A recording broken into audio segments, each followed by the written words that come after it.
ओम श्री परमात्मने नमः। प्रिय साथियों, आप सभी को कीर्ति सुधा चैनल के माध्यम से स्वामी महेशानंद सरस्वती का सादर वंदे। मित्रों, आज एक कहानी है, ये बहुत सुंदर कहानी है और इस कहानी के माध्यम से आप शिक्षा भी ग्रहण कर सकते हो और व्यक्ति की तासीर का भी पता लगा सकते हो।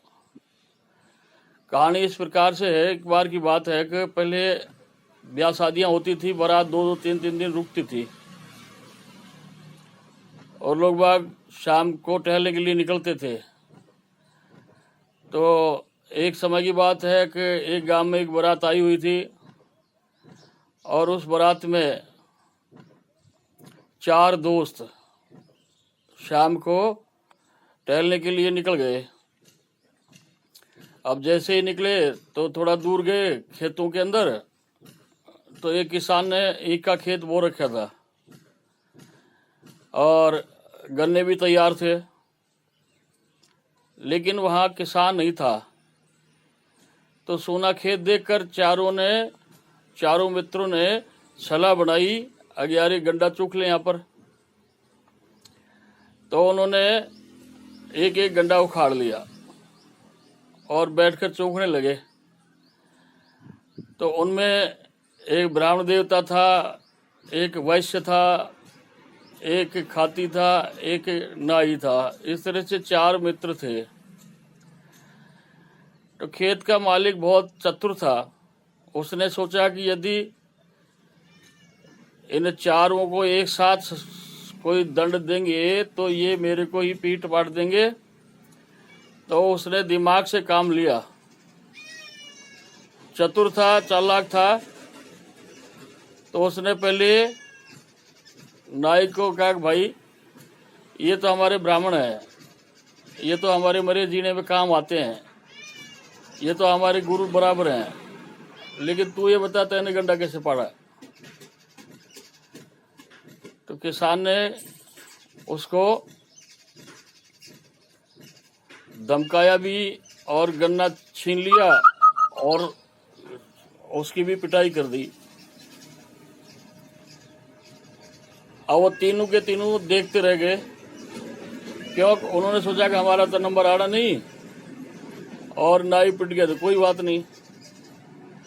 अब जैसे ही उसने खाती को पकड़ा तो खाती के साथ भी वही व्यवहार किया जो नाई के साथ किया।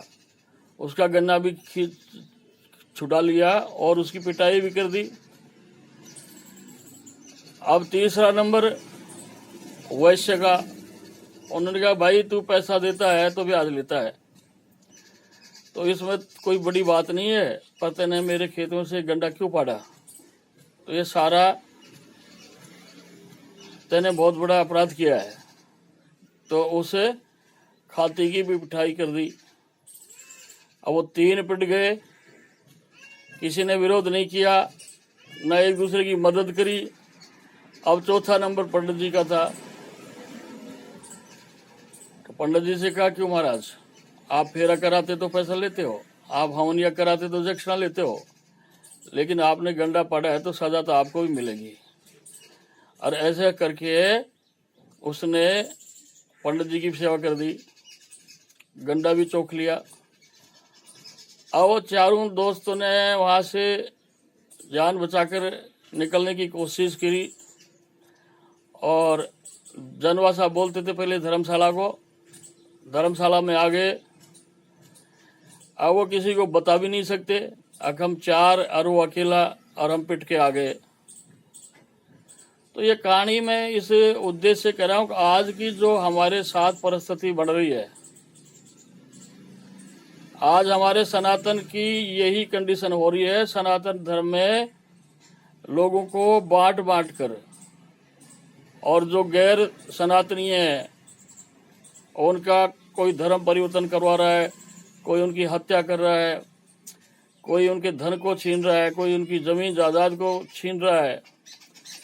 तो ये हमारी कमी की वजह से सब ऐसा हो रहा है। तो मैं इस कहानी के माध्यम से आप सबको निवेदन करता हूं अब ये सारी चीज भूलकर पहले सनातनी हो।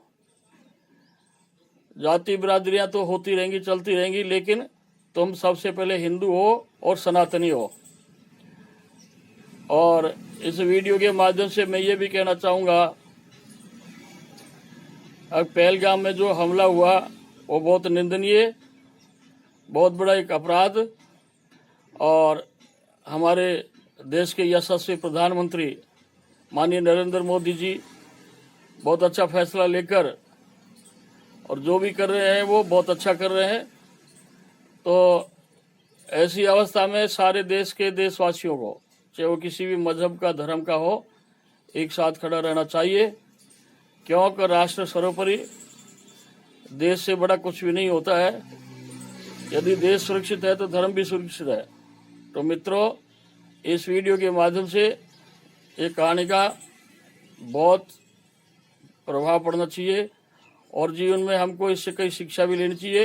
इसी के साथ जय हिंद, जय भारत।